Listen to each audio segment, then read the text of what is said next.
Oh, he's found the Endeavour. Oh yeah, he found the end. You know, he found it. Well, personally. he didn't do it. He was just there. No, he found it personally. It's all him. It was. Yeah. It was.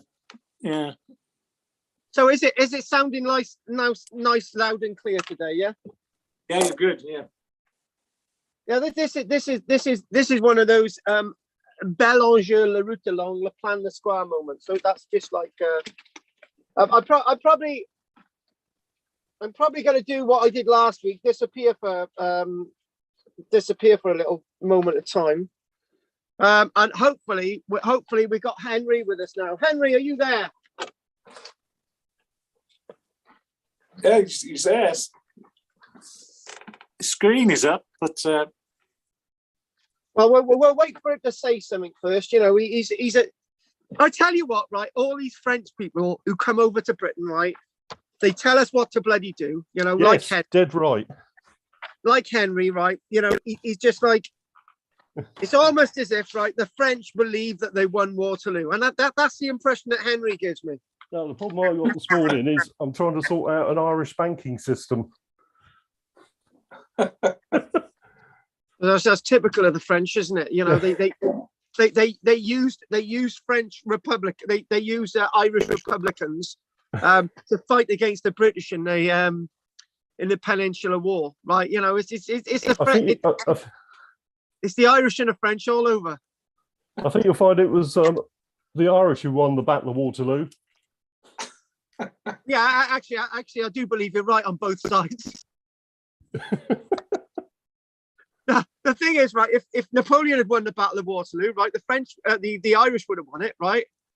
And as the Duke of Wellington, being an Irishman, right, they would have won it anyway. So in other words, it's all win.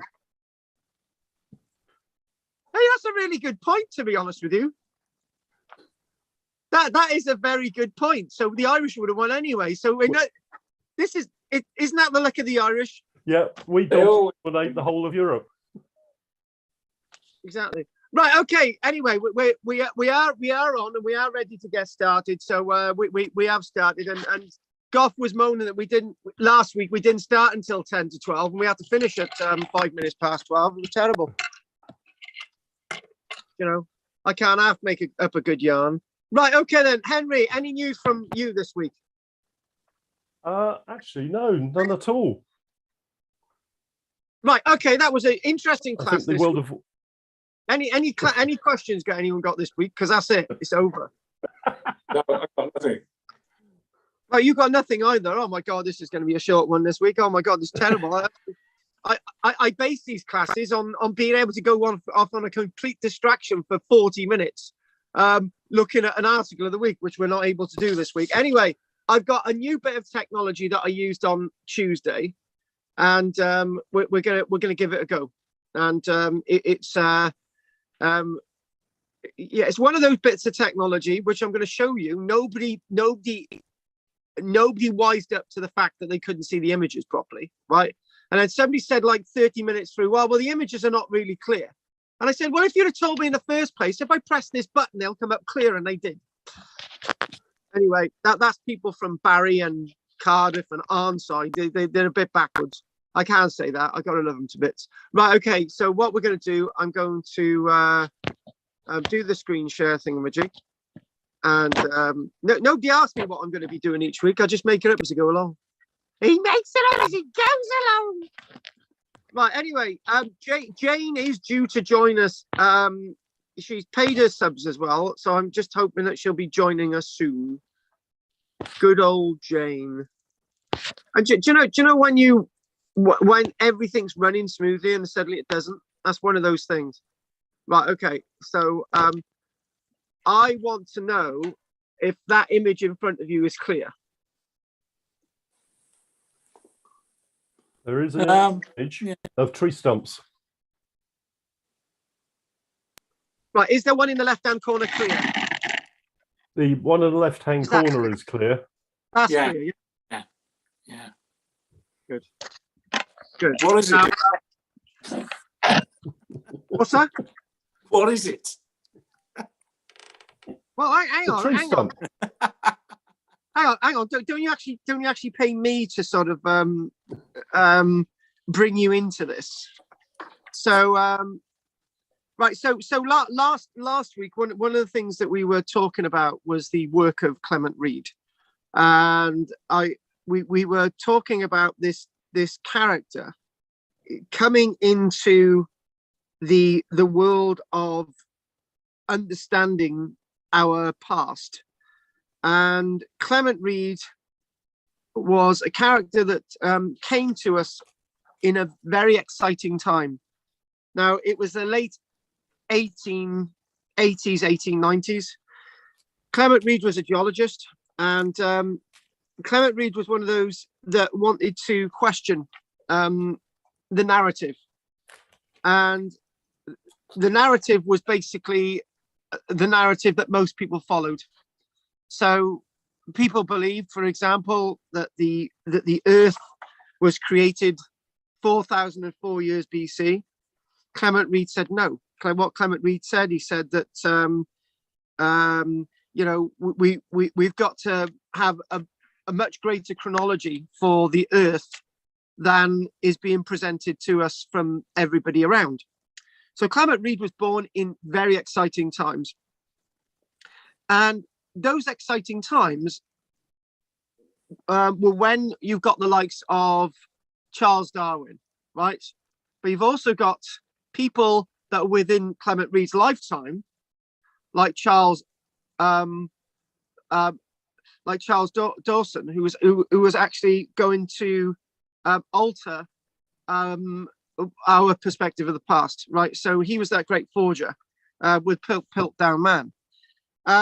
So Clement Reed was coming across people who were wanting to make things up, and people like Charles Darwin who were prepared to tell you as it is.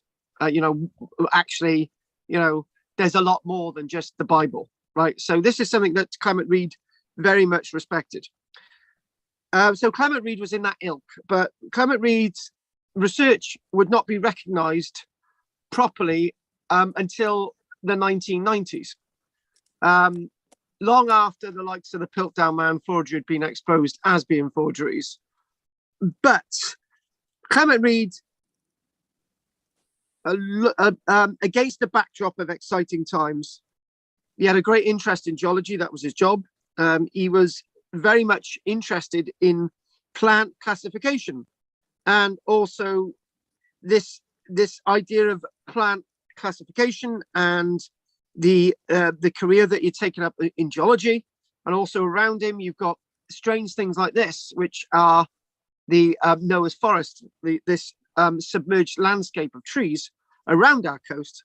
This is something which would be of interest to Clement Reed, but it would be of interest to Clement Reed from another angle rather than just archaeology. It would be of interest to Clement Reed where he was very much instrumental in making us think today, not back in 1913, but today, about climate change.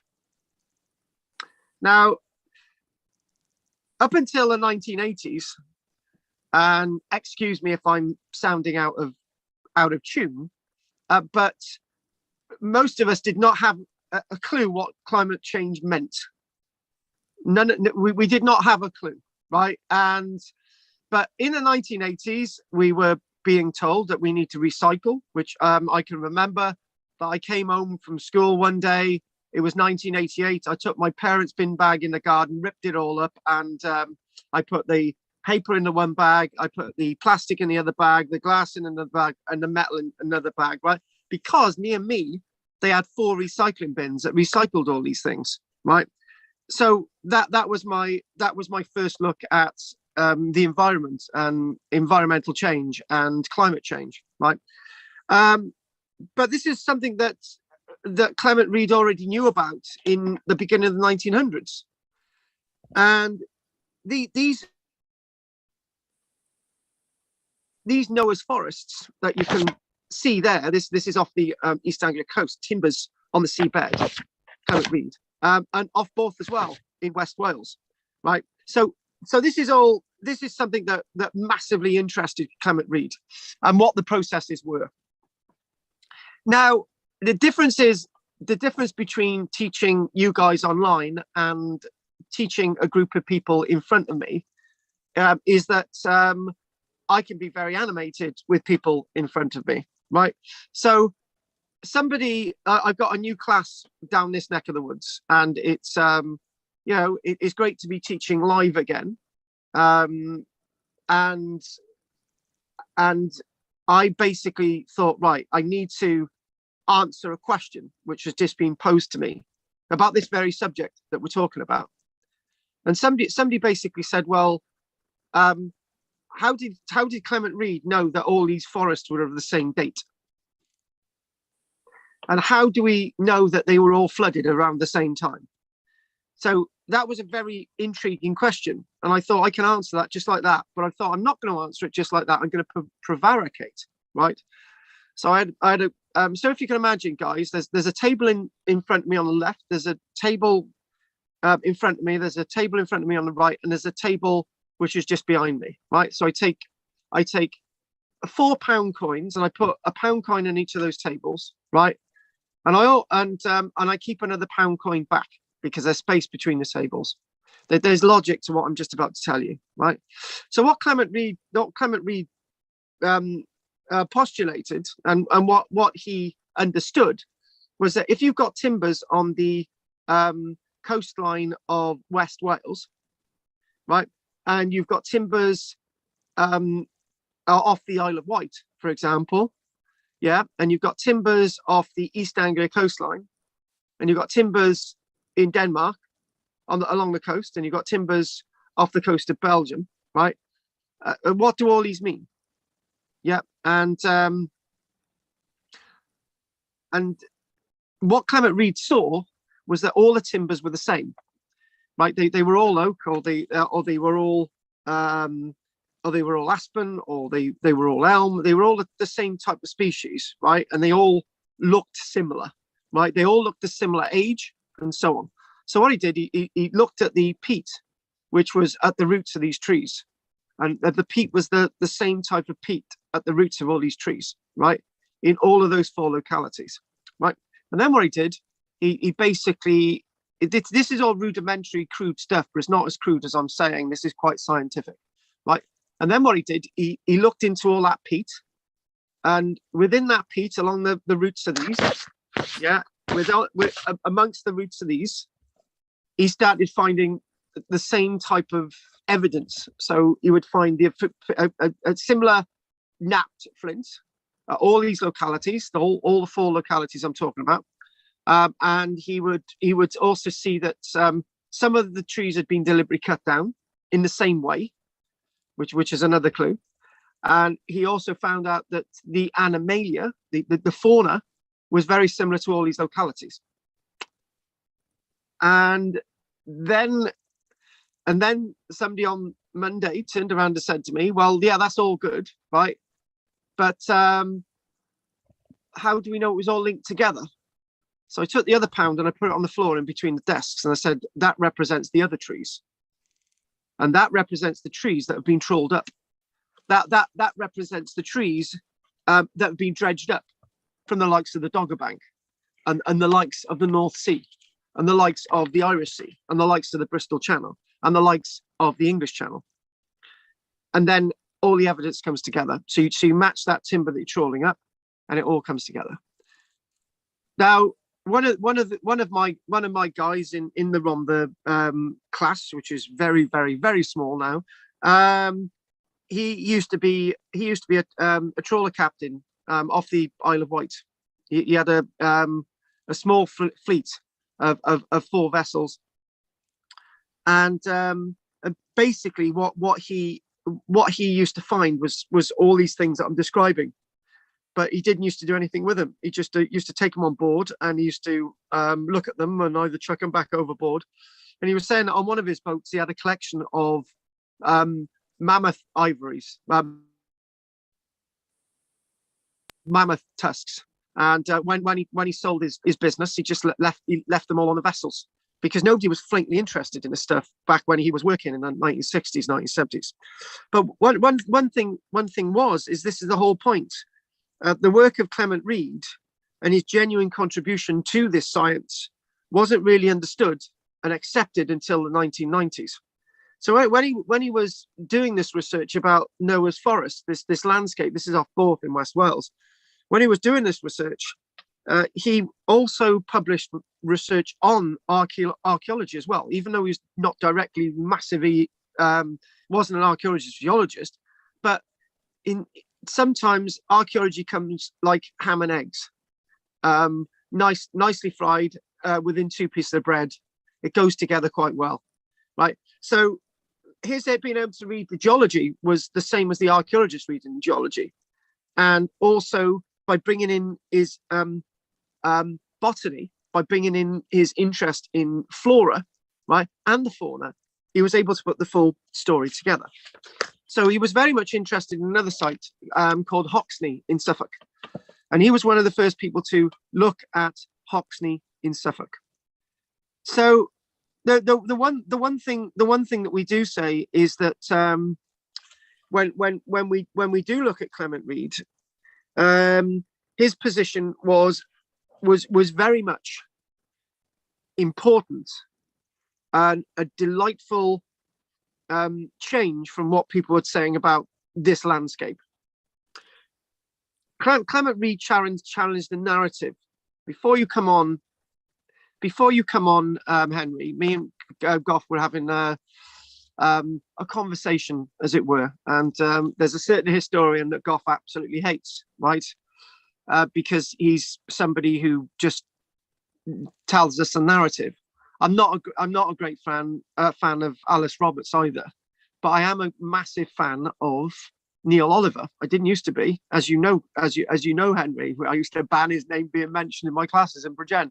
But I really didn't understand Neil Oliver's thinking. I do understand it now. He challenges the narrative, and he expands on the narrative like I do. So I've got a lot of respect for Neil Oliver now. And so Neil Oliver Neil Oliver is the archaeologist today who was the Clement Reed back in the beginning of the last century. One thing that Clement Reed was actually challenging was what people thought about these trees. You know, all those trees in the different localities that I've just mentioned, and actually a lot more than that, to be honest. People were saying the reason why these exist was that sometime in the past, a few thousand years ago, that's what we're talking about, a few thousand years ago, not sort of 8,500 years ago, right? But a few thousand years ago, as most people thought, there was a great landslip, right? And the landslip covered these trees on the east, the west coast, the south coast, all the parts of Europe where we actually find the trees.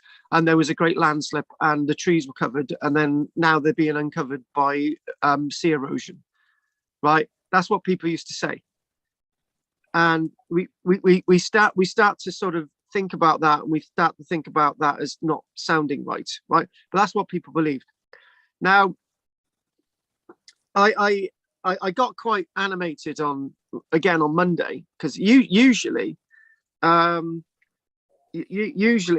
I do is Monday's class was actually an extension of what I did last week, but I brought lots of new stuff into it on Monday, which I used on Tuesday, which I'm using now.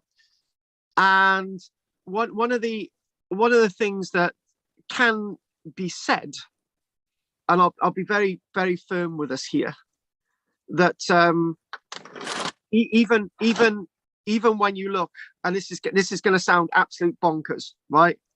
But I'm going to say it. Even when you think of the Second World War, in terms of world history, the Second World War was a minor event, right? The events going on in Europe at this minute are just an event which will be gone and past in the next two or 3 weeks, right? The First World War was a minor event, right? I know you guys are thinking, I've lost the plot now, right? We know I lost the plot ages ago. But what I'm trying to say is that Europe recovered from the Second World War. No matter how devastating the loss of 80 million lives was, Europe has recovered from the Second World War. It sort of recovered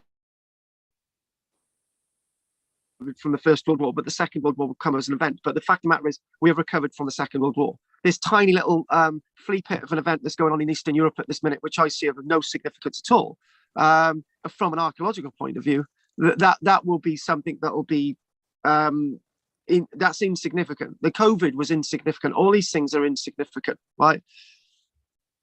And the reason why I'm saying that, and you might feel hurt by me saying these things, but the reason I'm saying that is that what happened 8,500 years ago was that a country the size of France and Spain and Portugal was washed away overnight. Millions of animals were drowned. Tens of thousands of human beings lost their lives. Thousands of settlements were just washed away. Now, you could say that happened at Nagasaki and Hiroshima. You could say that happened in the Boxing Day tsunami in 2004. It did happen. But there's one key difference. Those people that lost their homes and those people that survived would never get those homes back again. The land that was washed away was washed away forever. This was not the Great Flood. This was one of the greatest catastrophes humanity has ever seen. When we talk about Gilgamesh, and we talk about the Great Flood legends of the Middle East, and we talk about the Great Flood of Egypt, and we talk about the Great Flood, Noah's flood in the Bible, all of those things have one thing in common. Humanity was able to repair itself. Like after the Second World War, humanity was able to repair itself. The great floods that occurred 8,500 years ago, humanity never recovered. Humanity was completely changed forever. There was no going back. When this was under the water, it was underwater forever. It was never coming back. And it's just like it's just like that feeling. And we've all had it. And I've got to keep my cool. It's like having a relative that dies. You can't get them back. No matter how much you try, you cannot get them back. And the feeling that gives you, the absolute sense of absolute devastation, you cannot get those people back, right? This is exactly what happened with this Great Flood. We do see other events in history which are similar. We see the explosion 1,628 years BC with the explosion of Thera, where an entire civilization is washed away and destroyed forever. Entire islands are gone, right? And it's completely gone forever. It's obliterated. There's nothing left. The Minoan civilization does not recover. There's no way out of it, right? That is catastrophic. That is gone, ended. There's no way back, like the Boxing Day tsunami. This is what this event was like. What I'm trying to say is that Clement Reed was offering this, right? So when we talk about climate change, and I've had this conversation with Goff last week, that what we're about to say, when you talk about major events in history, some people would argue that the great tsunami, whatever you want to call it, the great landslip or the Great Flood or whatever you want to call it, on the 20th of January 1606, some people say that was catastrophic. 10,000 people lost their lives, whole communities, villages, towns, everything was washed away, right?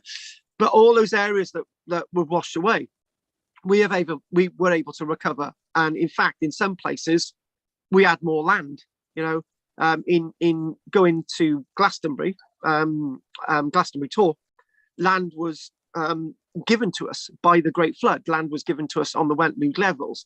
So in other words, it wasn't as catastrophic. I know the loss of 5,000 to 10,000 lives is quite catastrophic, but the land recovered, right? That's the difference, right? And when climatologists talk today about major environmental change, right, they have got no idea what they're talking about, because what they say. They, for example, that great storm, that storm, the worst storm ever in British history ever. It was, Goff, this is what they were saying. It was the worst storm ever in British history, right? And no, it wasn't. It just wasn't. It just didn't even hit the mustard, right? I've got a caravan here and all these buildings, right? We didn't lose an animal. We didn't lose a roof. very lucky. The caravan wasn't blown over. Everything that we got here is still here, right? I'm still alive, right? Everyone else in the area is still alive. All the animals are still alive. A few roof come off. That was it, right? When this is something different. You know, the Great Storm of 1987. Yeah, that was bad, right? But it wasn't that bad. You know, most people kept their homes and most people lived. And, you know, and this is what I'm trying to say. What I'm trying to say is that, albeit even though these events are quite catastrophic, they are nothing compared with this. Reed rapidly looked at these other theories, and he wanted to tell us. He asserted the following: the submerged forest that we have already examined stretched far below the level of mean tide. That was that coin in between the tables. In fact, we followed it down to the level of the lower spring tides. Nothing but a change of sea level will account for its present position. And you know, when I was doing GCSE history in school in the 1980s, and then an A level, start again. When I was doing history, yeah. But I was talking about geography. When I was doing GCSE geography and I was doing A-level geography, there was one queer little place that we covered, which I didn't really understand why we were doing it, but now I do know. Right? We talked about Brasilia City in Brazil, right? And in the 1950s, the Brazilian government decided they were going to build a city far away from the coast in the canopy of the tropical rainforest in Amazonia, right? And we did all this, but we didn't really talk about the damage that this had done to the tropical rainforest. We talked about the fact that this was a change of thinking for city building, right? And what the angle was that instead of building cities along the coast, you build them inland. So if there's a great flood, your city's not washed away. And in fact, the person thinking like that was thinking about Dunwich, that was washed away on the East Anglia coastline in the 1200s. A whole major port in Britain, the second biggest port in the whole of Britain, right, was washed away overnight. Now that's an event.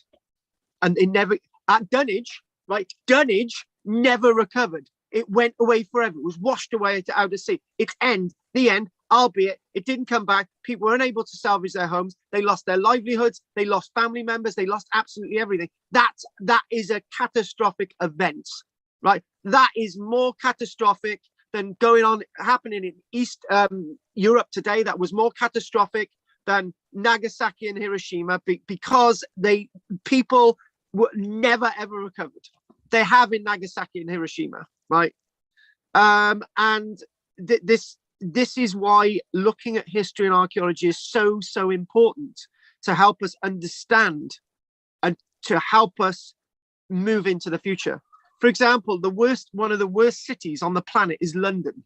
London will be flooded within the next 2 or 3 decades. It's going to be, those tube networks that they're building now, HS2 and all the rest of it, will be unusable.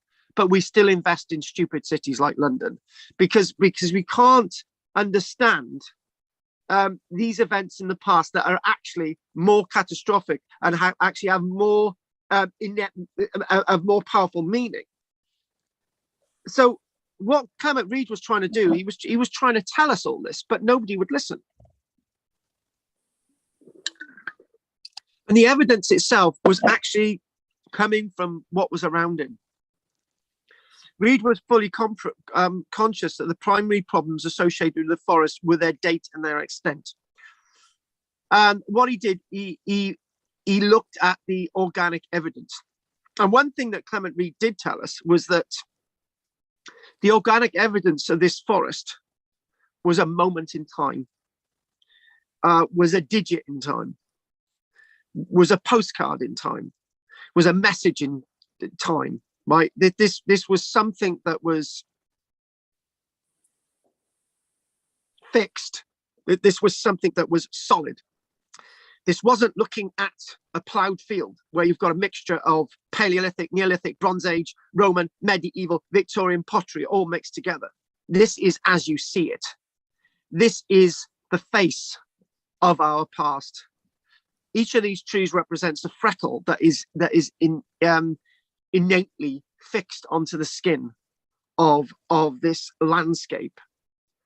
The great advantage of studying the deeply submerged forest is that the successive stages are separated and isolated instead of being intermingled in such a fashion. So when you actually look at it, it's layer upon layer, able to read and to be able to understand from a wide area where everything fixes in together.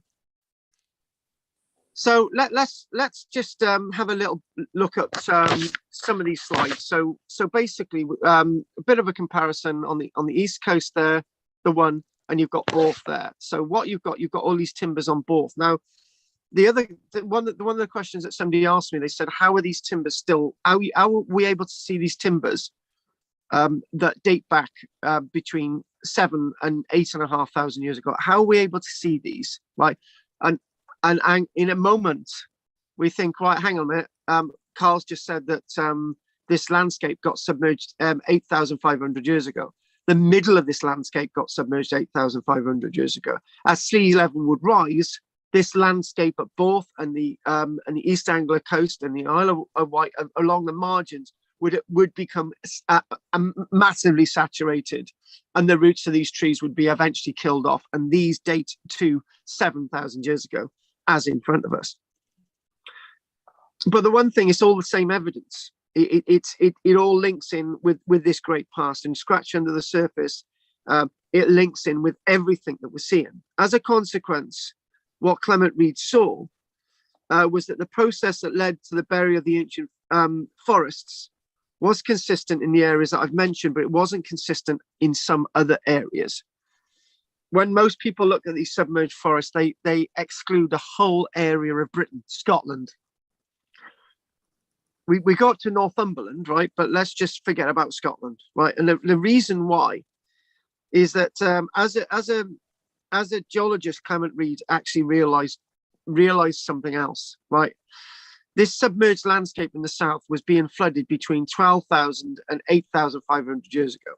And the event that occurred 8,500 years ago per se was when everything was okay. And we do believe there was a landslip between the Norwegian and the Orcadian coastline, right? There was the Norwegian trench. There was a huge landslip.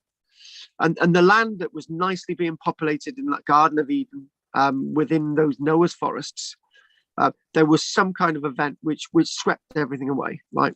Just like the tsunami, a Boxing Day tsunami, but this was going to be forever, right? And one thing that we don't have, particularly off the likes of Scotland, for example, 8,500 years ago, was still rising.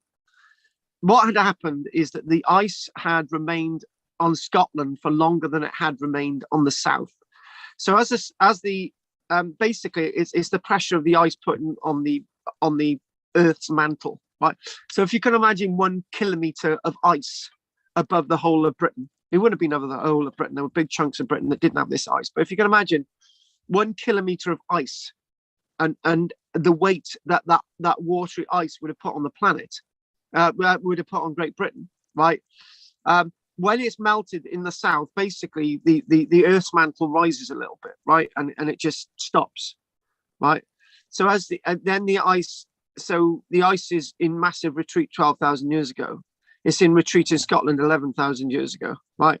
But the ice itself doesn't leave Scotland until later, right? And so what that means is that where the south has actually resettled itself and it's being colonized by trees, now when the water level rises, it floods what's already settled, right? But the difference is with Scotland and Norway is that because the land was still rising, when the water levels would rise, the land would rise at the same time. But in the south, the land had settled and the water level was rising. It was just flooding the landscape. That's the difference. This is what Clement Reed learned. So the situation in Scotland is going to be very, very different very, very different, and the geological processes would be very, very different when you look further north. So for Reed's research, he restricted it to England and Wales, and that may sound actually biased, but actually sounds very sensible. It sounds very sensible because what Clement Reed is doing, he's looking at the data and he's saying, I'm going to look at half the data, because if I look at the other half of the data, it's going to skew the results of what I'm seeing in the south, because what I'm seeing in the south has got great scientific credibility. What Clement Reed was doing and also seeing, there were well preserved soils that he could identify and differentiate these deposits, and everything was very, very similar. So with it, and what he would do, he would look deeper into the muds and the soils, other than what you're seeing in front of us at Bors in West Wales and on the east coast of Anglia. And so before I go on to this, let's have a little look. So what we got Borth there, just near Aberystwyth, south of Aberystwyth, and there is this beautiful woodland, and why this doesn't rot away is an enigma to me. I hate questions where I can't actually give any form of an answer, right? So the question I was asked, I think it was Tuesday, actually. I think the question I was asked, right? Oh yeah, it was Tuesday.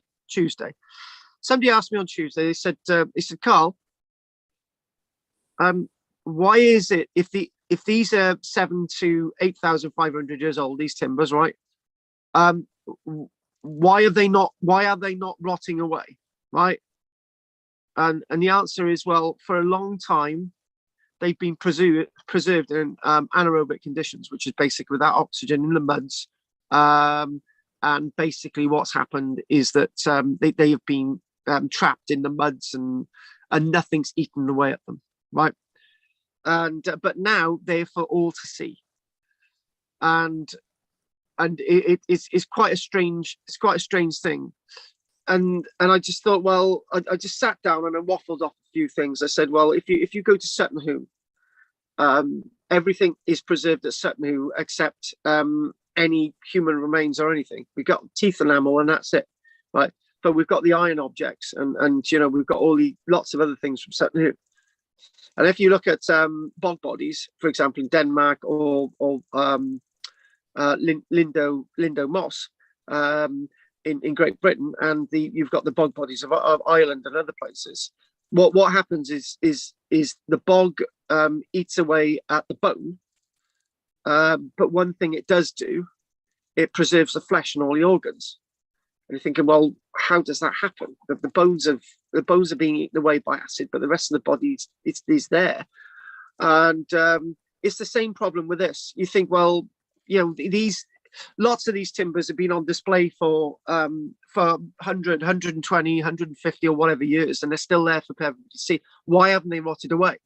And it could be because salt can be a preservative as much as it's something that can actually eat away at the timber itself.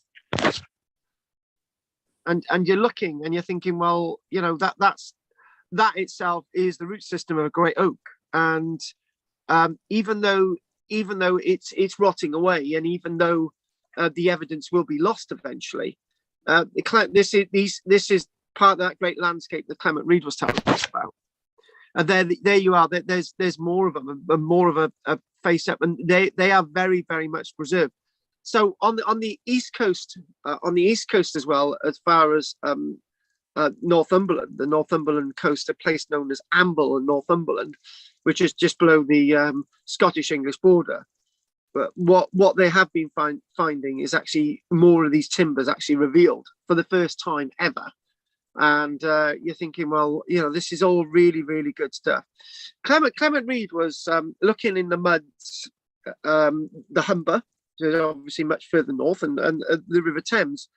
And basically, what was being seen was that if you go down a certain level, what you would see is if you're going down 80 meters in these muds, what you would find is the same, is similar trees to this. The difference is with the muds is it's deposited and covered the trees, and it's preserved them perfectly. And in other parts of the country as well, the trees are completely buried, just like those trees that we find out in the sea, but they're completely buried under all this mud. Tell you a little bit of a story which I've mentioned before. Off the Porthcawl and the Atlantic Major coastline, there's black buoys, right? These black buoys represent the remains of a submerged forest.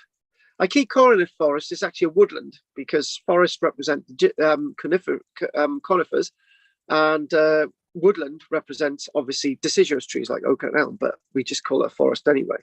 So those black buoys are basically the trees, those rotten trees, or those sort of pseudo petrified trees. They're not petrified because they haven't turned to rock, but obviously the salt is actually acting as a preservative for them, and you can occasionally see them. So obviously in the Bristol Channel, because that would have been covered in trees, as we mentioned a few weeks ago about the likes of Lundy Island and Flatholm and all the rest of it being completely covered in trees. Now, back in I'm actually getting through this quite quickly, actually, but one thing I would say is that when they were excavating the dock in Barry, this is really key. When they were excavating the dock in Barry, they come across in dock number 2 in 1895. They come across timbers like this, right? These were 40 feet down. And they come across timbers like this, 40 feet down in the muds, 12 meters down. And they thought, oh, this is interesting. What is this? Now, if Clement Reed would have come along, he said, that's my submerged forests, right? But what they actually said back in the day was that they found evidence that some of the trees had been cut down, exactly the same evidence that had been found on the east coast of England, where trees of similar date and similar ilk had actually been cut down. Basically, what they did, they come across those trees, and that was the last time these trees were. This was the last time it was a forest. It was the time that the tree roots were poisoned by the salinity of the water, and that's basically it. That's it, gone. But then these trees were covered up with mud, and they actually found from the reports that I've come across, they actually found various axes and various other things that were associated with these trees that had been found in Barry. All the trees were then scooped out and just discarded, and that was it. So what we've got this sort of rich landscape, and as Clement Reed would say, a most surprising piece of evidence, which adds enormously to the importance of this plain. Lies great evidence to help us understand. And I mentioned earlier on about the River Thames, and I mentioned about the River Humber, and we're going to mention Hull. And maybe you can get my date right on this, Henry, but I think the date was 1941, and there was a bombing raid from Norway, and this bombing raid from Norway hit the Hull Museum, and the Hull Museum was flattened completely.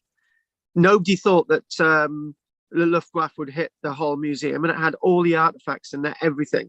And what the Hull Museum contained was actually evidence of this submerged forest. It had harpoons, which had been found out there on Doggerland, which was out there, and it actually, in that museum as well, it actually had mammoth skulls and mammoth tusks, and it had loads of flint axes and so on, and it was all lost. Everyone forgot. It seemed that everyone forgot about the Hull Museum, and it wasn't until the 1980s that they actually started to reclaim the site of the Hull Museum, actually started to excavate in the basements, and I actually started to find out that some of the artifacts were still there that hadn't been destroyed through the bombing. If only they had actually dug out the Hull Museum, they may have actually found some of these artifacts still preserved after the bombing, but they didn't. Lack of forethought. But unfortunately, we lost that evidence that we're talking about. But anyway, back to Borth. With this, they've actually been finding evidence of wolves, and they've actually been finding evidence of bear. And this leads me with another question. Look at that. Oh, that is. I'll tell you what, right? That is definitely an oldie worldy oak. We love it. You know, that's as good as any woman I've ever met. Quiet, sedate, very well worth a photograph, huggable. That is a tree, right? Boys, did I ever tell you I was going out with this woman from England, right? And we went to a church graveyard in Wales, and I didn't know she was behind me, right? So I said to person alongside me, I said, "Oh, this is much better than being with her," right? And she was behind me, and she punched me, and I fell on the floor because I thought this yew tree was much more attractive than her. Anyway, that's my relationship with trees. But one thing I would say, off Borth as well, the one thing that I was asked on, it was last week actually, on Tuesday, and I mentioned this on Thursday as well, but I'll mention it again. Well, one of the things that one of the things was that why is it on the East Coast you get so much in regards to harpoons, and you get evidence of trees being felled, and you get mammoth bones, and you find lots of bones of wolf and many more bear and axes, and you find much more evidence on the East Coast, right? Man, it's quite a hard question to answer, this one, but I'm going to answer it. And the answer is quite simple, that when the ice is melting 12,000 years ago, what we've got is that between 12,000 and about 11,000 years ago, the tree cover is basically over 1,000 years. The tree line is basically covering the entire landscape, probably from the whole region, all the way sort of mostly into Wales, down to the Bristol Channel, Cornwall, all the way back over the English Channel. It's all full of trees, right? And it's at that time as well, about 11,000 to 10,500 years ago, that Lundy is now starting to be hit with water, right? But the Bristol Channel is all full of trees. So by the time we get about to 10,000 years ago, most of the Irish Channel is covered in trees, right? But trees are still making their way over to Ireland. So by the time we get to about 9,000 years ago, what's happened is that most of the big animals that would have come over to Ireland, and most of those big animals that would have come over into the Bristol Channel, couldn't, because it was full of trees. They couldn't navigate through the trees. So we might actually find lots of those animals on the eastern side, but we're not going to find most of this evidence on the western side. We don't find as much human occupation on this side either. And that's explained by what I've exactly said. So again, Borth, the wonderful landscape of Borth. Now, this itself is a place known as Amble, right? And one of the things with Amble is we've got all this evidence, right? Just through my images to see. Oh, you're breaking up there, I've Carl. got that image, which I've just passed. Image there. And that's because I decided to do something else. Can you hear me? Yeah, you're a bit tinny. Yeah, When did I start to go tinny?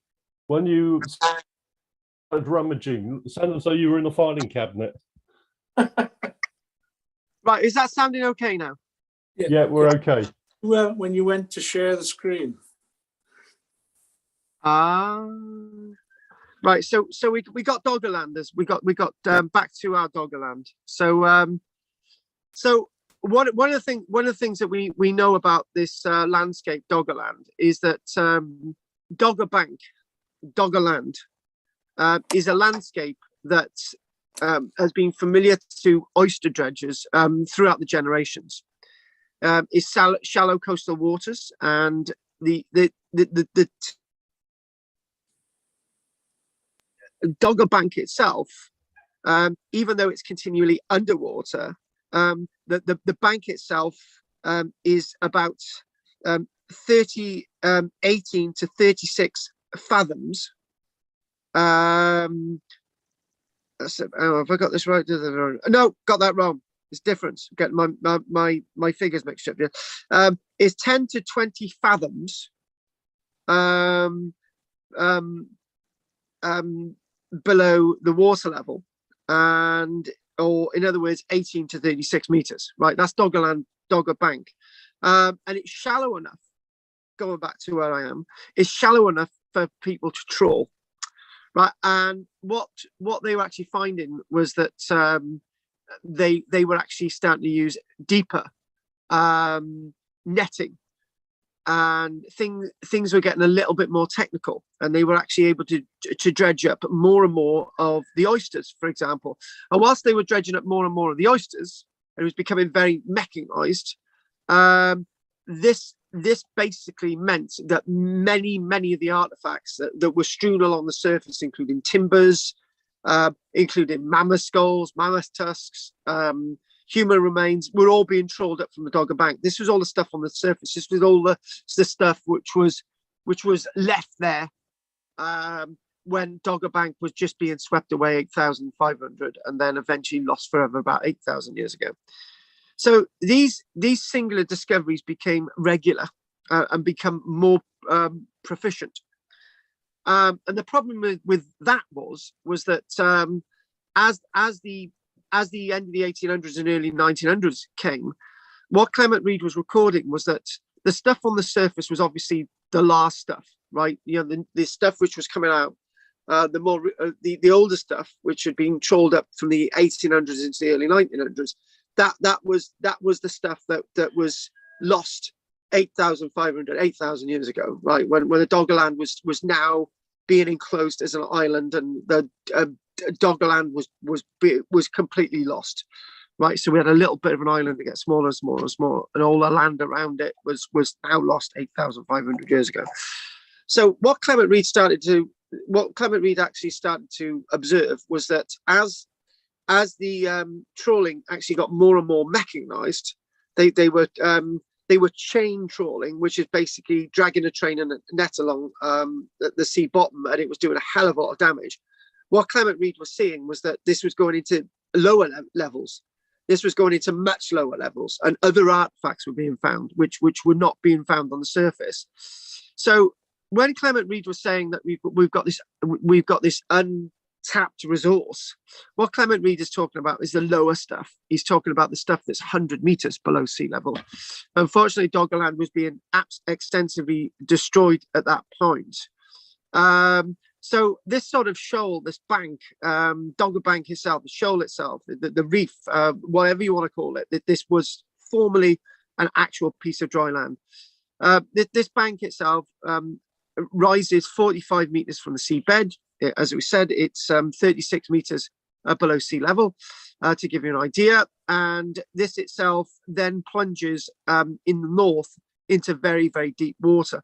So this was a map itself that Clement Reed actually gave us. And the sort of Dogger Bank itself covered an area of nearly 7,000 square miles. So you can imagine that this is a big area to eventually lose as a land mass, and not including the land around it either. So early trawling in the region suggested that the area was strewn with the bones of terrestrial animals and more logs, right, and all the other evidence associated with this Doggerland. And all of these finds were clearly regarded as a nuisance to the fishermen, as they could damage their nets and bruise fish. Little of this debris was ever considered worthy of note, but it was to Clement Reed. The occasional pieces returned to land, and this was where Clement Reed was able to look at this. And Reed was writing the numbers of recorded finds. However, because of the deeper and deeper, more damaging trawling, which is, I'm told, is you're not allowed to do that anymore. You're not allowed to use motorboats to trawl like that. You've got to use, I've told Tuesday, you've actually got to use non-motorized vessels to actually bring the oysters up, but I can begin. Was that after a while the finds started to ebb away because this dogger bank was being unendingly destroyed. But for a while, he was able to plot where Doggerland was, and from the finds that the trawlers were actually bringing back, they're very limited, and he was able to map where the Doggerland landscape was from what was being seen. So now later on, by about 1812, things that were being brought up: bear, wolf, hyena, bison, horse, a woolly mammoth, a woolly rhino, woolly mammoth statues of Lloyd George, beaver, walrus, elk, and various species of deer. By the time he was looking in the by about 1812, it was all mixed up. But before that, there were set animals for set periods, and this is what we were looking at.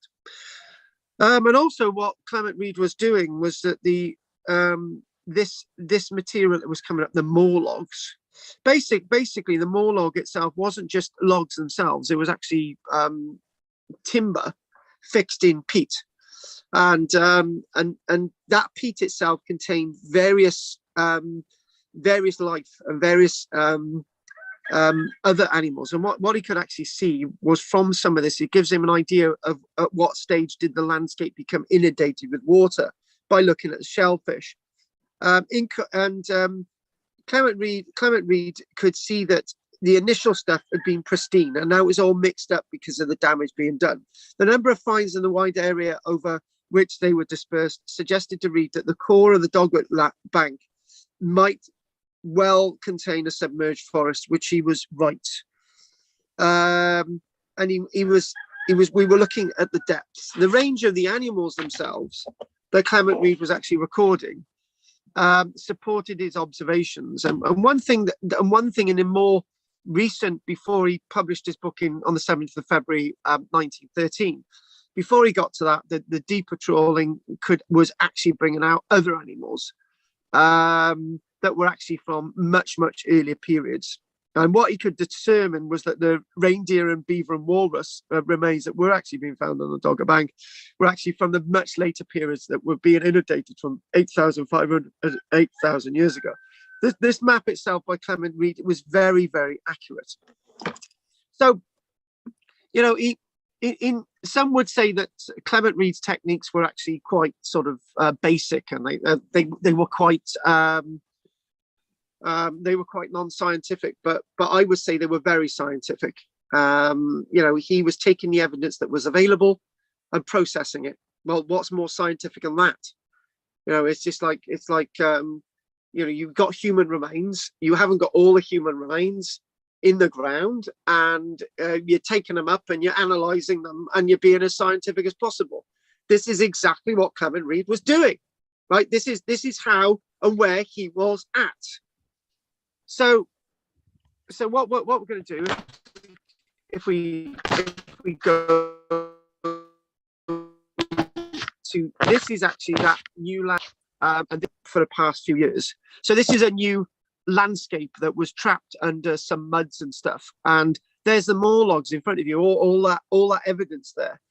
Do you know what, right? It's quite tempting to go there and just take a chunk of that and just spend a week in a room just analyzing all the little bits of evidence. Love it, right? Because eventually at the Dogger map. Yeah, we're still on the map. How are you on the Dogger map? That's a bit strange, isn't it? It's a bit strange. If we go back sharing again, and then we'll go back again, and we're on the Dogger map. Dogger map. No jokes about dogging, please. The dogging map. Hang on, that's the dogging map. I know somebody who used to go dogging. Ron Davis. Right, okay. Yeah, well, that's where I met him. I actually met Ron Davis. Oh, I did. He I gotta be honest with you, he was an arrogant.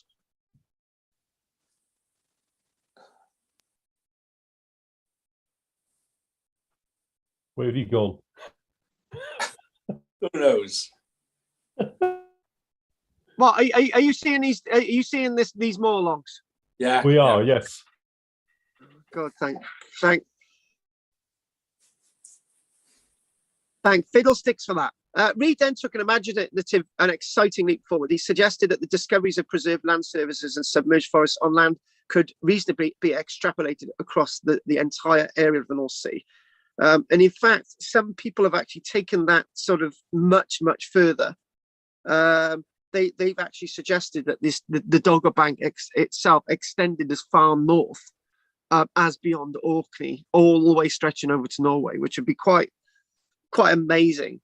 I probably do know that Shetland itself was never connected to the land, but some people have actually taken this even further. He then suggested, again using the available bathymetric data, the possible routes of major rivers within this landscape and their relationship to the courses of contemporary rivers, including the Thames and the Rhine. So what we're talking about, if I change this now, you're going to say I can't see it. Are we back there? Yeah. Strange enough, every We're time I back on see the Dogger Bank.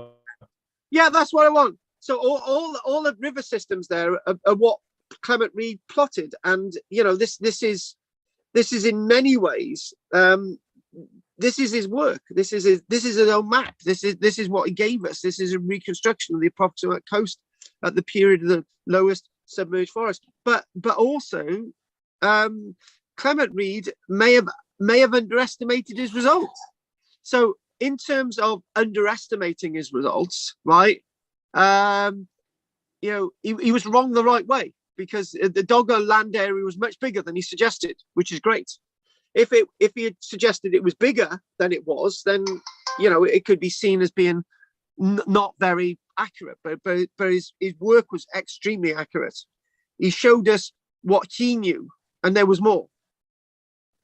Dramatically, Reed also attempted to reconstruct the environment of this plain, and in 1909, Eleanor Reed and Clement Reed carried out a scientific analysis of peat samples from Dogger Bank in order to find out what type of vegetation was present when this mysterious plain, this mysterious shoal, this mysterious bank, this mysterious landscape, this mysterious Garden of Eden was actually dry land.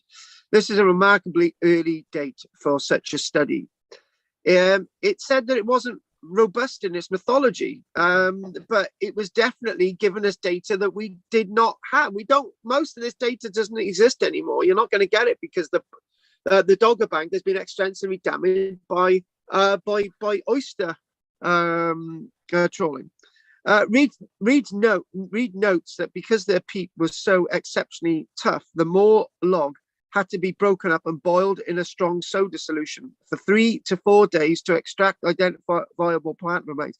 Do you know what I'd have done in that situation? I'd have washed my clothes with the moor logs as well. You know, if you're using soda, yeah, just put your clothes in there. You can wash your clothes at the same time, and then take your clothes out, and then obviously it's still breaking down, right? And then eventually you can break all this down, and you can get the results. Anyway, cracking on. Shut up, Carl. However, at the end of this procedure, the organic remains could then be extracted for study, and this is what he did. And what he was seeing off Doggerland itself was that the peat was dominated by bog bean. The bog bean would take over as the land is starting to get moist, with fern and occasional willow leaves. He found evidence of white birch, sallow, and hazel. And all these would suggest a very similar temperature to what we have today within the north, within this landscape. So the Clement Reed could also understand that he could also analyze that there were several insect varieties present, obviously another indication that this was dry land.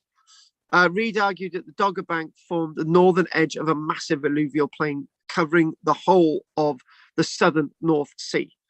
In some areas, at least, this plain would have contained vast fens, which may have protected protected by belts of sand dunes to stop the landscape becoming flooded. We do get events like this in 1483, that the South Wales coast, for example. I know this is totally different, but in 1483, there were lots of sand dunes, and there was lots of pebble banks and stuff. And then there was this great storm, and it ripped everything up and changed it.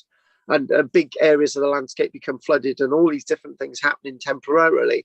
So these things can all have a very extensive and affect. Sand dunes can be quite protective, except when they're removed.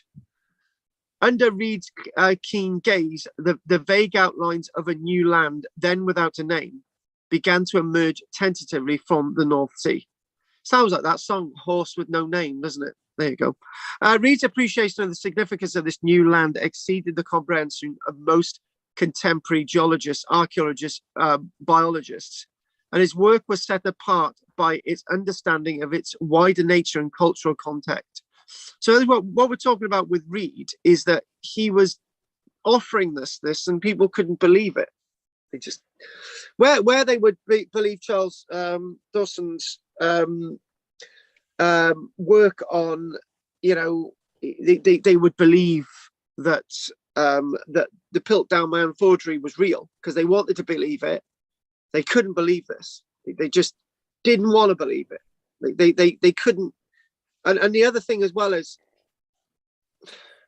Clement Reed died in 1916, and his book itself was shelved onto the remainder bin of most libraries and bookshops, because it was just like people didn't want the book.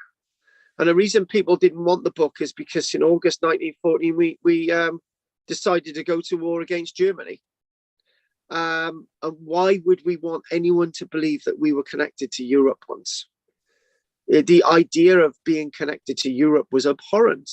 Why would people want to say that we were actually linked to Europe once? These damnable, murderous Germans who bayonet little children, and the Kaiser should be hung, and that the Germans are so evil. We don't want to have any connection with Europe, and therefore Clement Reed's book was discarded and not seen to be of relevance.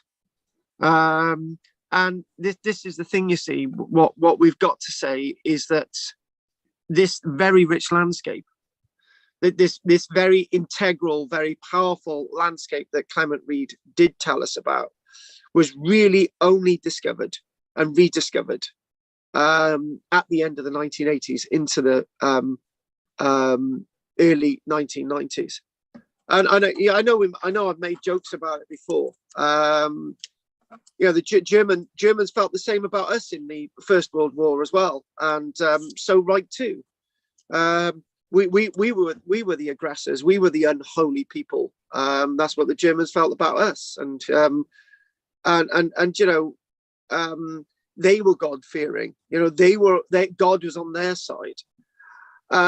So I can imagine that the Germans wouldn't want anything to do with this book either. But when we look at all of this and we extrapolate and we try to really understand what's going on, the significance of what Clement Reed was telling us is so very important. So what I say is that this is what they're doing over the past few years. They're just finding this new evidence, which was not available to Clement Reed. And in fact, in some ways, that would make Clement Reed map, it would push the map of Doggerland further north, because this is what this is saying. These trees go then under the sea. It's all there for all to see, and you can see these big tree trunks, and there's the moorlogs, there's the peak there for us all to see. And again, the stuff with the black on, the stuff which is black is the stuff that's just been recently uncovered. The stuff with the green has been exposed for a little longer because it's got the algae on it. The algae's liking it, and it's just. But we will lose all this, and it will all eventually go.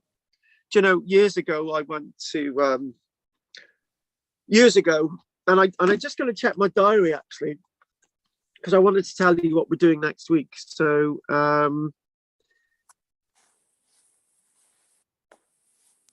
years ago we're going to be looking at McGower, and we will be looking at Maros Bay as well. And one of the things I will say is that when we went to Maros Bay, which is off the southwest coast, it's basically I always get confused, but it's on the same coastline as Tenby, and not as far as Pembrokeshire or Haverfordwest. And when you go to Maros Bay, you've got these timbers similar to this. They're not as good as this, right? But similar to this, they're not as good as the ones in Borth. Anyway, I went there with a group, and do you want me to tell you a little ditty? Right? Yeah, I got to tell you this, guys. Right? Anecdotally, you're going to love this one, right? I went with I went with two women that I was seeing, right? So and there was like 10 people went, right?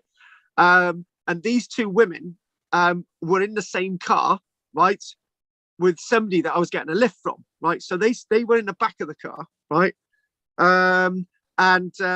Long story short, this has got context. The one woman wanted to talk to me, right? Not knowing I was seeing the other woman, and the other woman didn't know I was seeing the other woman, right? Anyway, we got all the way down to the coast now, and there's this one woman, right, who I was seeing. She went down to these timbers and started looking at them, right? And I had this other guy with binoculars, right? So she decided to take all her clothes off and wade into the sea. And she decided to swim amongst what timbers were at Maros Bay, right? And unfortunately, some of her clothes washed away into the sea as well, which wasn't good. Weirdly enough, there was this other guy, he had his binoculars and he was looking at her naked in the sea, and he was getting quite a kick out of it. I didn't see that woman after that. I wonder why.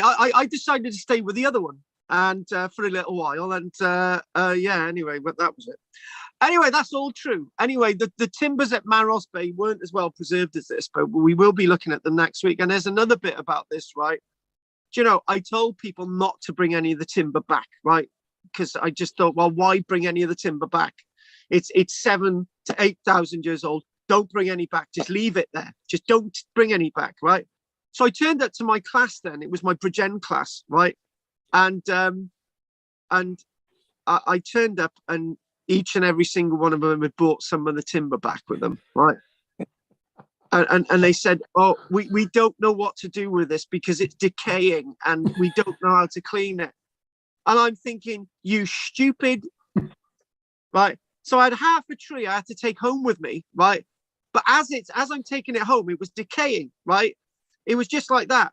You can't take any of the stuff out of the muds because it's there and it's preserved, and it's preserved by the saline conditions. You start taking this stuff away, it just goes. And basically, I put some of it in the freezer with a dead pet rabbit that my daughter wanted me to put in the freezer and to mummify. So my freezer was now full of timbers. But unfortunately, my freezer went off one day, and there was a mixture of decaying dead rabbit and these timbers. So moral of the story is, whenever you go on a trip with me, don't bring any of that timber back, because I will probably give it back to you and tell you off. You'll never believe any of these things happen, but they do. They always happen to me. And the weirdest thing was, you know, the other woman who was in the car, she had to loan some of her clothes to this other woman who was coming up from the beach. She had to loan some of her clothes to her, right? And guess how I got caught out? I got caught out by the fact that a week later, the clothing that this one woman had loaned off the other woman was on the sofa. Obviously, so she had changed, and the cat was out of the bag. The moral of the story is, don't see two women at the same time. It just don't work. Well, I was actually seeing a third woman at the same time as well, but nobody knew about that. Anyway, so I do now. they do now. They do now. They do now.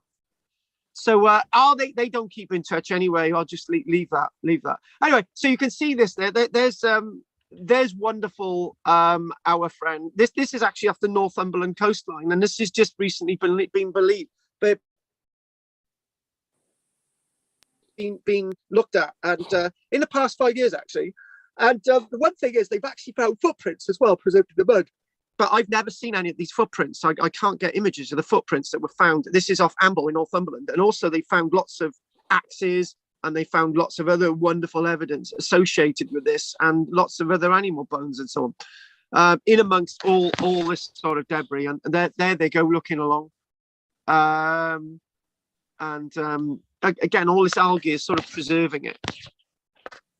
And I love that sort of image where you've got all these peat beds, and you've got all this evidence and what could be in all that. But obviously we can't save it all, and we can't record it all. The best thing that could happen would be for muds and silts to come in to sort of preserve it again. And one of the other thing, that's one point I've missed. When they were looking at these, they actually found felled timbers. Some of those timbers in front have been deliberately felled. So at the point of the timbers being felled, there was an inundation by the sea, and they were unable to recover the timbers. This is how rapidly things worked.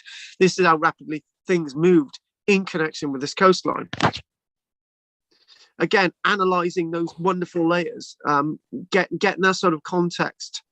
And again, all of these are decaying and slowly moving out of the picture. So there's a tiny little bit I want to do after the break. I've actually just kept flowing, which is probably good. But we won't be going on as long as usual, because I've done a solid hour and 20 minutes, which is a bit stupid of me, because I've worn myself out. So again, showing you the book of Clement Reed, and this is what we're going to do after the break. Just a little bit about that, and we're going to look at these maps. Then that we'll call it from you, darling. Hello, Henri. Hello. Ich liebe dich, mein Fräulein. You went a bit distant there. You went a bit distant. A bit distant. Right. What? Okay. What we'll do? We'll check off the images. As I said, we'll probably have a tiny little bit of a break, and then we'll come back for about 10 minutes or so, and then we'll call it a day, because I'm absolutely pooped now. Right. So are there any Henry and Goff? Are you here next week? Good. Well done. Yes. Okay. Right. Yeah. Go on. You can't just say yes. Go on. Any questions? No. The one actually, you answered it literally in the last statement you made. I was going to ask, a number of the trunks look as though they'd been cut off at the same height, and you obviously said that they found felled timbers. So obviously that there was a major case of felling of trees. Yes. So obviously they didn't recover them. This is the point. Within that, what I'm gonna do, right? I'm gonna bugger things up now. So I'm just gonna type in here. I'm fully aware that what it is. Can you still hear me? Yes. Yeah. What it is because I've started using that new package. It seems that things run quite smoothly, and I was having problems with my Wednesday evening class, and I said, "Oh, sod this, we'll use this," and it worked, right? So there are things that don't work all the time. So, okay, agreed. Right. So this is I'll do this article now a minute. Right. It basically talks about it's all the images that we've already looked at. It's sort of North Sea reveals forest, ancient tree stumps and logs. That's the log bit. Preserved by peat and sand, are now clearly visible along a 200-meter stretch of Amble near Northumberland, in Northumberland itself. And basically, hang on, if we go back again, hang on a minute. So if we do that, if you guess what it is yet, I think they're going to bring Rolf Harris back. I think they should. I think they should give Rolf Harris a TV series. Ancient footprints. Here we go. Ancient footprints as well. Prehistoric tree stumps and have been found in the logs. It's referred to as the Atlantis of Britain. It's the most important find ever made in Britain. And it's said that most of the stumps that are available date to 7,300, 7,500 years ago. This is the bit that the sea is still coming towards the coast and eroding it. But the point I haven't made, the big point that I haven't made, is that when we see the British coast today, the British coast is more or less as it was 6,000 years ago. There has been major changes. You know, we've lost miles here and there, but what I'm trying to say, the actual shape is more or less as it's been for the 6,000 years. But 8,500 years ago would be unrecognizable because you've got that big land bridge in between. I think what happened, the oysters voted that we would not have a relationship with Europe anymore, and the sea came in, and that was it. The studies proved that at the time when the ancient forest existed, the sea level was much lower, as we know, 100 meters lower, actually. And there's been massive research in Denmark looking at hazel, alder, and oak tree forest woodland. So this is one of the things. I've got an updated figure here, right? If we try and bring this to Ilk, the area of Doggerland was about 7,000 square miles, right? The area that this entire land that was flooded once covered, from about 12,000 years ago to 8,500 years ago, was closer to 100,000 square miles. So the Dogger Bank itself, that sort of mountain sort of raised area, 45 meters away from the surface horizon as it rose. But the whole landscape was more like 100,000 square miles that was actually lost between 12,000 years and 8,500 years ago.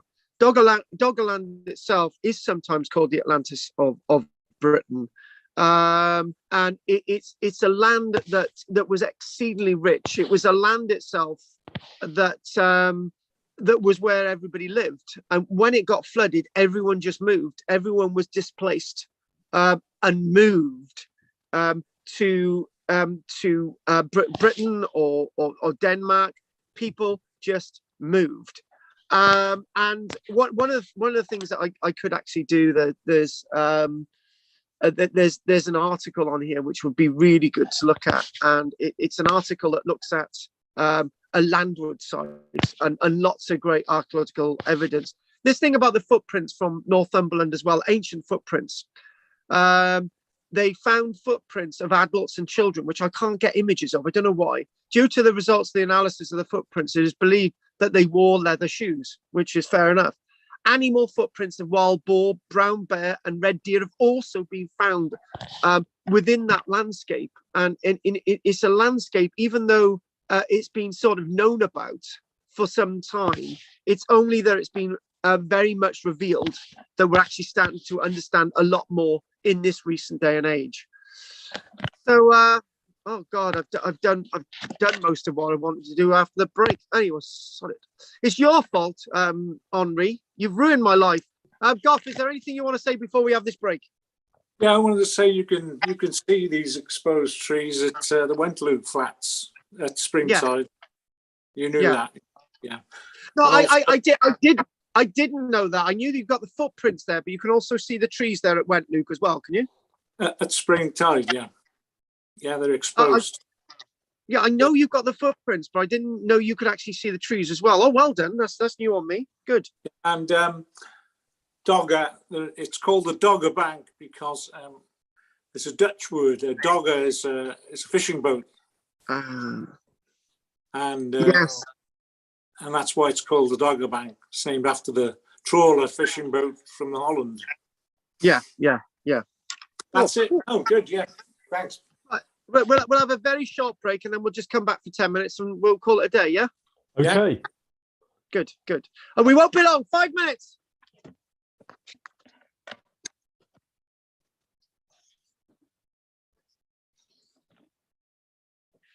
La, la, la, la, la, la, la, la.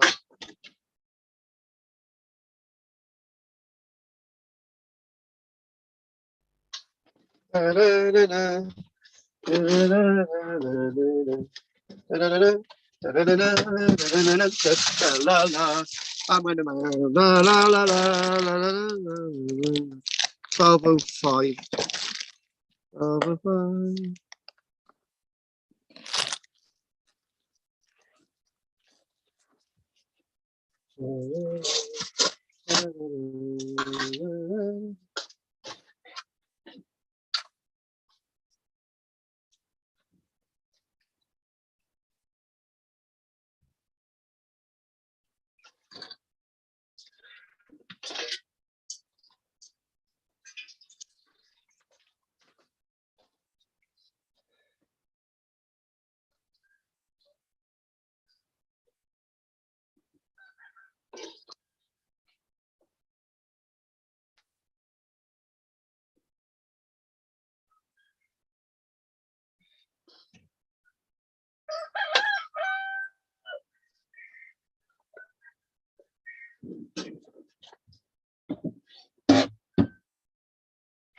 Do a filter, basic filter. Basic filter.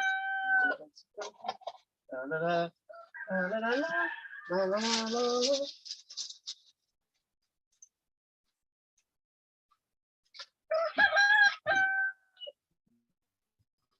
Basic filter. Da, da, da.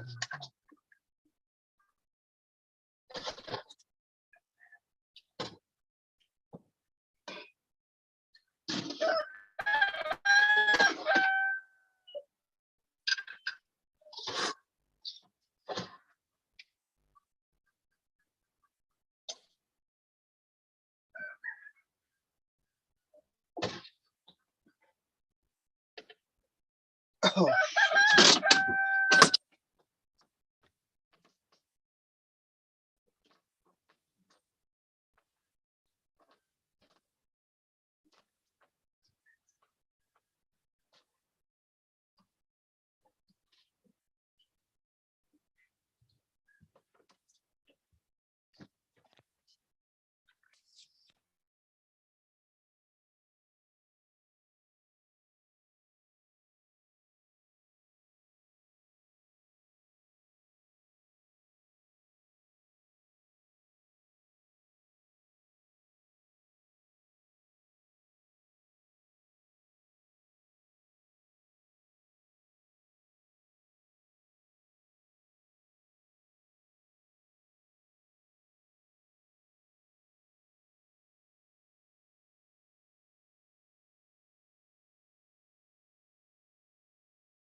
How you doing, babe?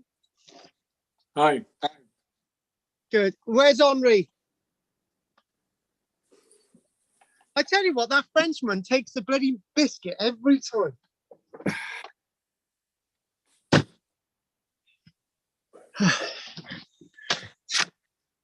Do you know what? I've never known anyone called Henri before.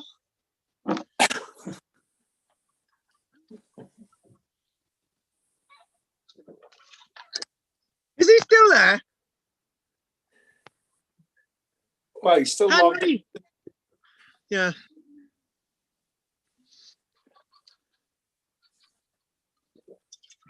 Have you Are you heard? still? What's that? Have you heard, Carl? You know the traffic lights from Llanwit to Llan Moes? Oh, the Hangman's Road, or whatever it's called. Hangman's Lane, yeah. There were Tesco's, Lidl's there, and a garage. What? A Lidl's and a garage. But where? Because you got the Corner, by the on lights. the left hand side. Yeah, the Llan Moes side. Yeah. Because there's a farm on the right, isn't there? So it's going to be on the left. Yeah, that's right. They wanted to build a Sainsbury's there about 8 years ago. Now it's a Lidl's. Goff, when are you moving out then? They're a scream, aren't they? They got that Landau and they don't do anything there except God knows. Yeah, exactly. The Landau is just a rubble wasteland. Perfect, isn't it? Remember when they were going to put John Smith Village there? About 25 years ago? No, tell us more about John Smith Village. I can't remember that. Yeah, 25 years ago, they were going to build the town there called John Smith Village, you know, the MP. Yeah, no, you are joking. Not after John Smith himself. Yes, yeah, but they didn't do it. They said the land was contaminated. I can't believe it, John. Oh, so my God. They're digging up all these nice farmland and mosaics and villas, and they won't build it on where it should be built, it on a brownfield site. But, well, to be honest with you, right, they built Barry on a complete desolate wasteland, which is so over contaminated that how they got away with it, and they're building in Barry, building a brand new housing estate on former diesel, petrol, oil, whatever they were storing in the Second World War, and they built houses there, but they won't build anything on Landau. That's amazing. There we are. The thing is, we don't actually need all these houses. Our population's dropping, so why the hell do we need them all? Well, we definitely need Lidl's in Llanwit, but not there. Whereabouts is it going? Lidl's, then Philco will go down. Whereabouts is Lidl going? Basically, go on. You know the lights from Llan Moes to Llanwit? Yes. On the corner of the Llan Moes side. There? Yeah. There? And you know what, Henry? There was a beautiful field in Wick. It was lovely. Beautiful views down to the coast when I lived there. Do you know what they put there? Yeah, my house, and I can look out the back window and I can see the coast. Well, no other poker can now. I can see the sea from the back windows. And when I applied to build, you won't be able to see anything. When I applied to build a house on my land in Wick, on the main road, they said, "Oh, you'll never ever get planning permission to build there. It'll never happen." And then they build a housing estate. On the other end of the village, they built the housing estate that's there now. Yeah, on the boggy bit. Yeah, Well, and some of the houses down there is absolutely bad. But I just can't understand this business with, maybe you know, Carl, why land, they won't use Landau. It's perfect. It's a brownfield site. You know, it's. The only thing I can think of, it is still got a military use. Yeah, but it's not. I mean, John Evans farms.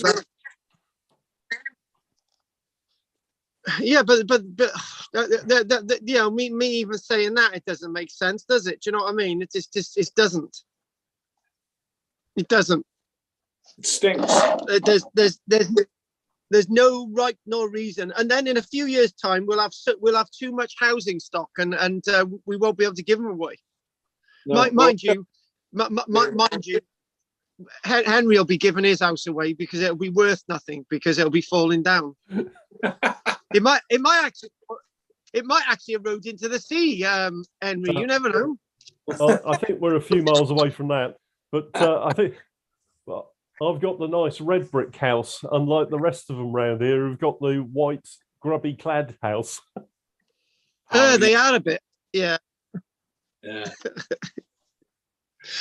Oh God, right. Do you know what? I only wanted to do another 10 minutes. We spent 10 minutes talking about houses. Littles, yeah. But they haven't applied for my planning permission, but it's the rumour. That means they'll build a housing estate next to it. I tell you what, some of the North Lantwick major housing estates, right? There is some really crap stuff there. Oh yeah. I tell you what, I've delivered leaflets down there, right, and some of it is just so bad. Some of the terracing down there is just so, and you're thinking, well, this has only been standing 10 years, and you know it's bad. And people will pay 250, 300 grand for some of these really shoddy, poorly built houses. 400 grand now. Yeah. Yeah, but well, we don't have to blag like you. I know yours cost 500,000, but you don't I wouldn't spend that money on one of those houses.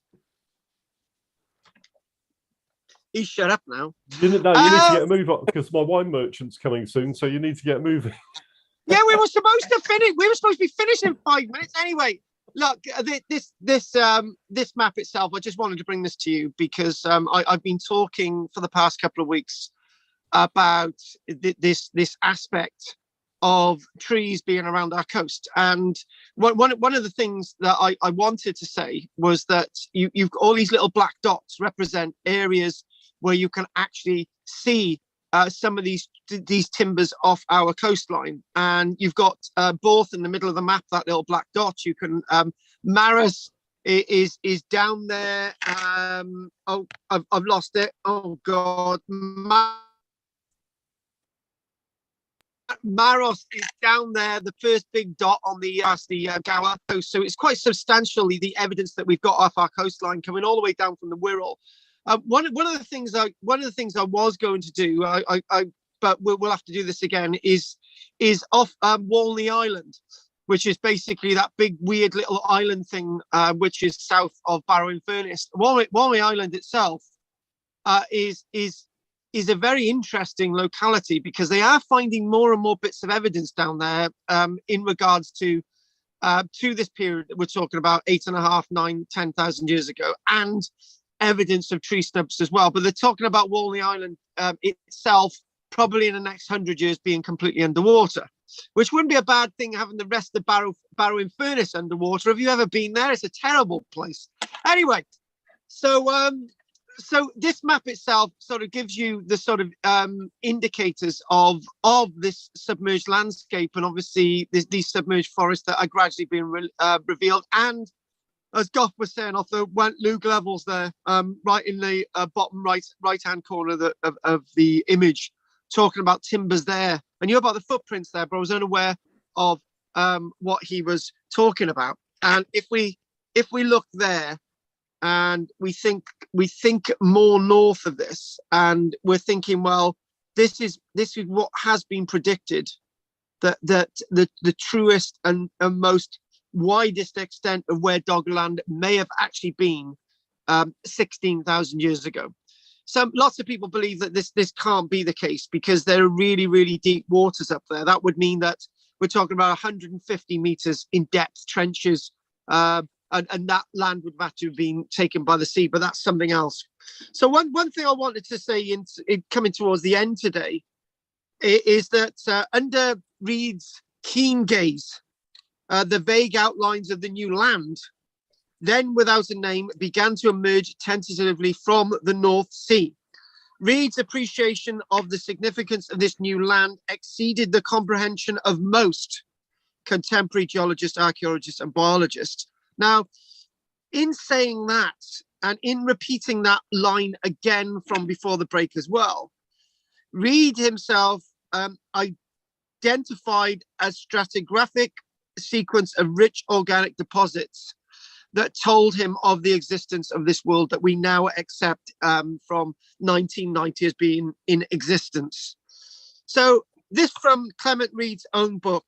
The geologist should be able to study ancient changes of sea level under such favorable conditions as to leave no doubt as to the reality and exact amount of these changes.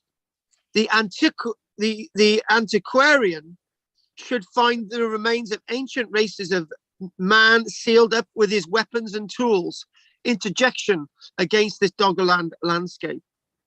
Here he will be troubled by no complications from rifled tombs, burials in older graves, false inscriptions, or accidental mixture, because this was all lost and nobody has been hence back since to rifle those said tombs. The antiquarian archaeologist ought to find also implements of wood, basket work, or objects in leather, interjection, very, very well preserved archaeology, such as are so rarely preserved in deposits above the water level. This is the land that the Garden of Eden gives its bountiful rewards for anyone who should investigate it over the next many generations that we have to look at Doggerland. That's me putting that in there.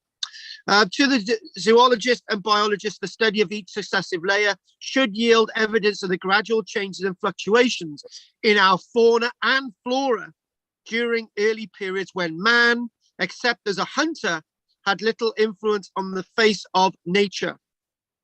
If, this is Clement Reed, I can persuade observers to pay more attention to these modern deposits, my object is secured, and we shall soon know more about some very obscure branches of geology and archaeology through extrapolating and examining this Doggerland landscape. And with everything that we said about Clement Reed, we've got to say this: Clement Reed's work was certainly groundbreaking and more than worth a note today and last week. As we have described, we may see it as being comprehensive and conclusive. However, there can be said to be problems with his observations, i.e. the landmass was much, much bigger than he ever envisaged. Reed lacked the modern day dating evidence to prove everything that he said back in the day. But whether it was by luck, whether it was a Nostradamus of the day, whether it was complete guesswork that brought him to reveal this land many, many years later to be accurate, I would like to say that it was his learned brain that told us this.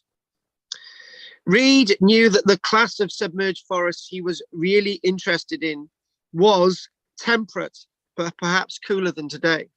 And he was right. These woods were associated with extinct animals such as beaver and wolf, but not more exotic animals that would be found in earlier layers. Reed could confidently exclude anything from the earlier layers as being from the layers that he was describing with the Doggerland. One thing that we are going to come across in the next few months is looking at Glastonbury and this village that was reclaimed, but from the sea. We're talking we're talking about other landscapes of the British coast that you see reclamation of land, like the fens of East Anglia, which were rather more being silted up and becoming land rather than being flooded by the sea. Those anomalies and harbourages around our coast being blocked up forever, being used for occupation today. And this sort of landscape from the Bristol Channel all the way into Glastonbury Tor, we will be looking at in the future. So much more to see and so much more to understand. But Clement Reed was right. And this sort of landscape and what we understand is crucial to seeing how we can use this science to assist humanity in the years to come. And it's not one thing that I think what I need to say is this. And one thing that I need to say, and let's get off this now. Well, one thing I need to say that we need to look at the past as being a book that has very terrible chapters in it. And those very, very terrible chapters are not really understood by us. And when we see catastrophes today, we've got to see them not as catastrophes, but learning curves, because catastrophes are things that happened in the past that may one day happen in the future, and we need to be ready for them. And that's how important archaeology, geology, botany, and all these things are, and the study of climatology to help us work and understand the future. I got to say it, right?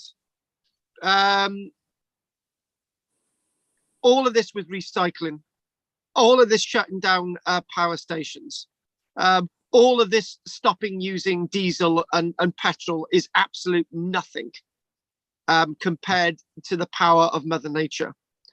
As much as I believe in the planet, and as much as I believe in planting trees, and as much as I believe that we should do our very best to have clean air and all the rest of it, Mother Nature can do something much more catastrophic than we can ever imagine.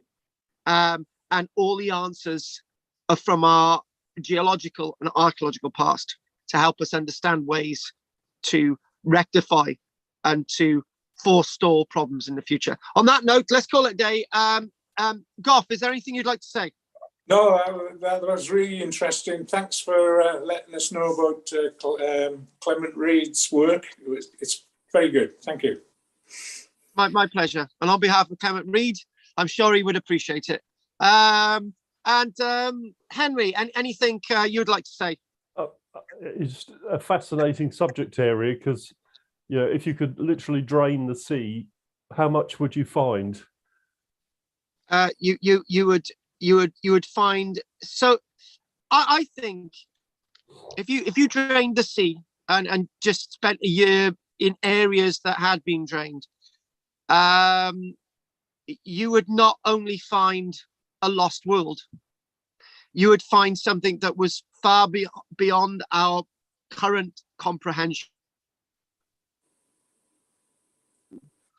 And simply what I would mean by that is that the land that was lost is unquantifiable. And the meaning of that land that was lost is something that we don't understand. It would be like losing the whole of Australia and all its cultures, Sydney Opera House, the Aboriginals, everything in Australia overnight, and actually not having much of a record of any of it, right?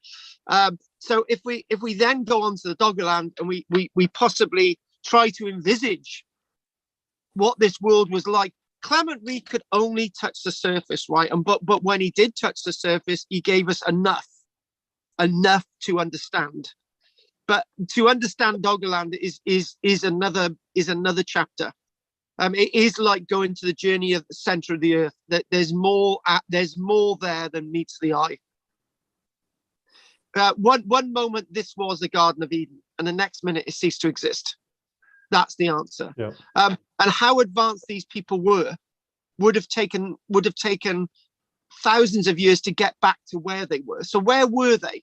culturally, where were they? And that is the Atlantis Paradox. And this isn't Atlantis in a way. The paradox is how do we look at these people? Do we look at these people as Mesolithic people, or do we look at these people as highly advanced with farming and animal husbandry practices that were lost overnight and all that to be relearned? That's the one I'm looking at. And it's going to take a long time to get to grips with it, but that and the other thing as well is whose history is it? Because it's a whole world gone. It's a whole country. It's a whole part of a continent gone. Whose history is it? Whose identity is that? And maybe the answer is quite straightforward. It's our identity as people from Denmark's identity, as people from Scandinavia's identity, as people from Europe, because those people went everywhere, right? And so it's everyone's identity. And this is why it's very important. So, any other questions from Gough or Henry before we go? Oh, that's it. Thanks. No, that was very good. Thank you.